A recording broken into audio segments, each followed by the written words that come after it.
Okay, continuing on with how to do our transition metals and making our compounds, ionic compounds from them.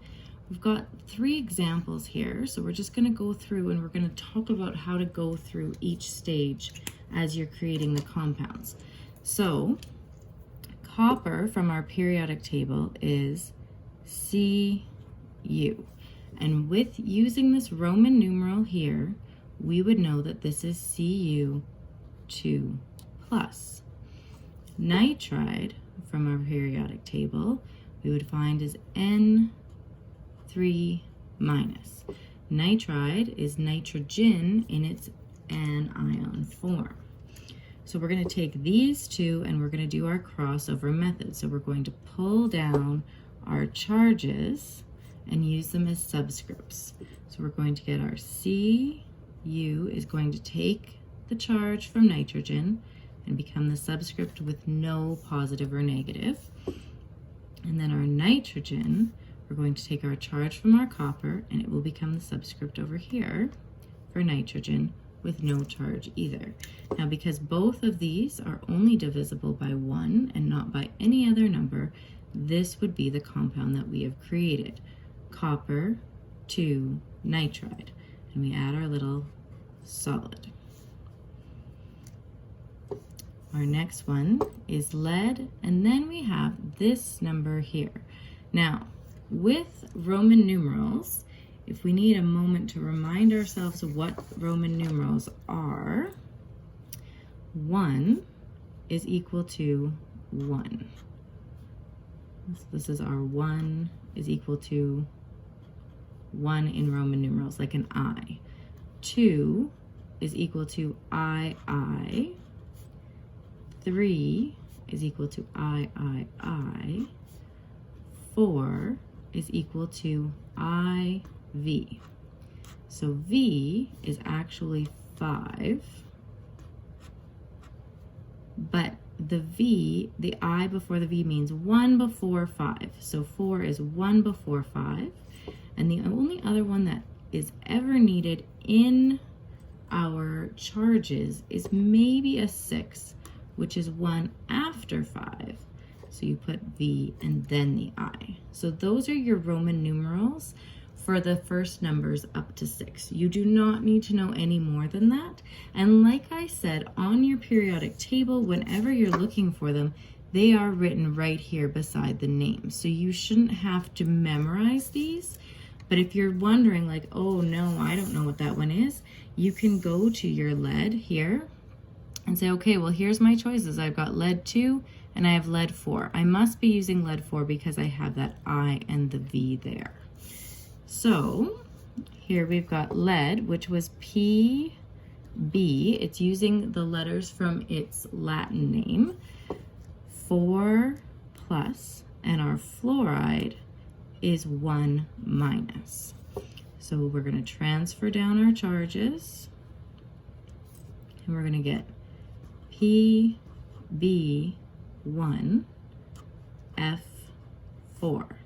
And because we never write the 1 in chemistry, we will rewrite that as PBF4 and our solid.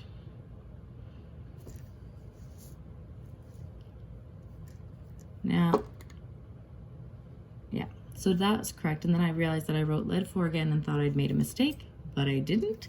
So we're going to use our lead 4 again, but this one tends to be this type of question, which comes up in a couple of different ways, not just with lead 4, but there's a couple of these with a charge of 4+. And when you put them with something like sulfide, which is an S2-, we start to notice that there's a little bit of a problem because here we've got 4 and 2, and both of those are divisible by 2. So we're going to start off doing the same thing we always would by crossing down our charges, and we're going to get PB2S4. But we can divide both of these numbers here by 2. So you're going to divide that one by 2 and get 1, divide this one by 2 and get 2. So those two lowest common multiple numbers are going to be what you use when you write your final chemical. And I'm going to show you how that works here as well. PbS2 solid. Now, why does that work? Because if you had Pb4+, to get a ionic compound, you need them to be neutral. So if you had S2-, does it make sense that if you had two S2-, you would have a total negative charge of 4- and a total positive charge of 4+. So this is how you're always trying to make your compounds, is by balancing out the charges. This is another way of doing that cross-down method, but using just the charges. A lot of students at the grade 9 level find this much more difficult than the cross-down. As long as they realize that they have to do this one extra step for only a few of the compounds, there's normally never a problem. This crossover method is still what's used in grade 10 and is very consistent across the board. So it's just, there's a couple of those exceptions in there where you need to divide both of them by a common multiple. Our next one is chromium, which is Cr3+, and bromine, or bromide, sorry, and its ion name, Br1-. So again, we're going to cross down, and we're going to get Cr1, Br3, and we're going to get rid of that one, Cr3 solid. I'll just put a little box around that so you know that's for this one up here.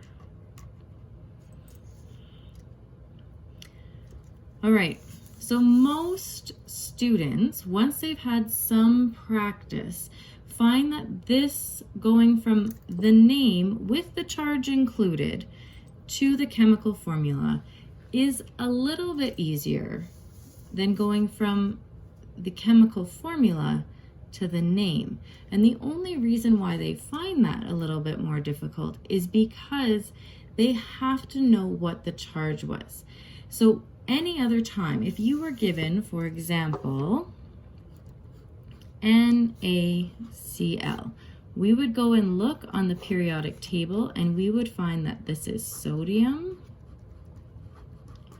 and we have chloride. And as long as we were careful to use our anion name, we would have no problem naming this. But when we have these transition metals, we have one extra step we have to do. And that extra step is to find the charge. So we have here Fe, and we should know from our previous examples that this is iron. Iron, and then we have fluoride, O-U-R-I-D-E, ending in I-D-E. Now, when we go to our periodic table and we look at iron, we see, oh, there's two possible charges. So is it going to be iron 3 or iron 2? So to do that, we have to do the reverse of our cross-down method. So here, we're going to have iron and fluorine, and we have our 3 and basically a 1, and we're going to transfer them back up to find what our charges were. So iron had to have been a 3+, and fluorine was our, 1-, because we moved our charges back up.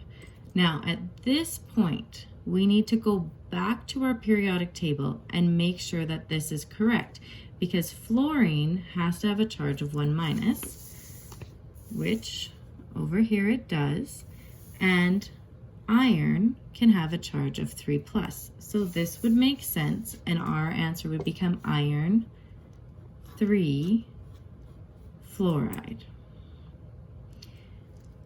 The exception comes with this lead, for example. So with our lead, we know that Pb is lead,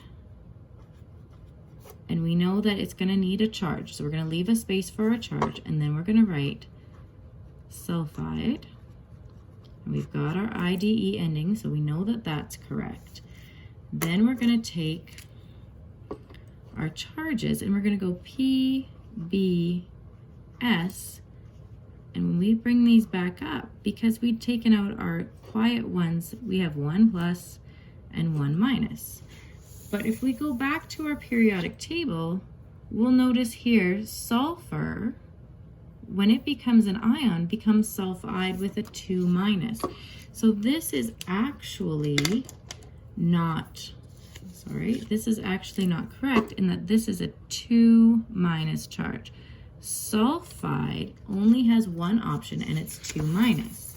So then we need to go to our lead, and you'll notice that lead doesn't even have an option of 1 plus either.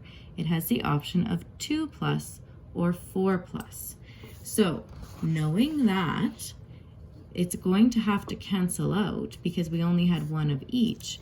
This would then have a 2 plus charge and a 2 minus charge for them to both cancel out. So this is where you get that one tricky section where you have to go back to the periodic table and test to make sure it works. So here we've got lead 2 sulfide.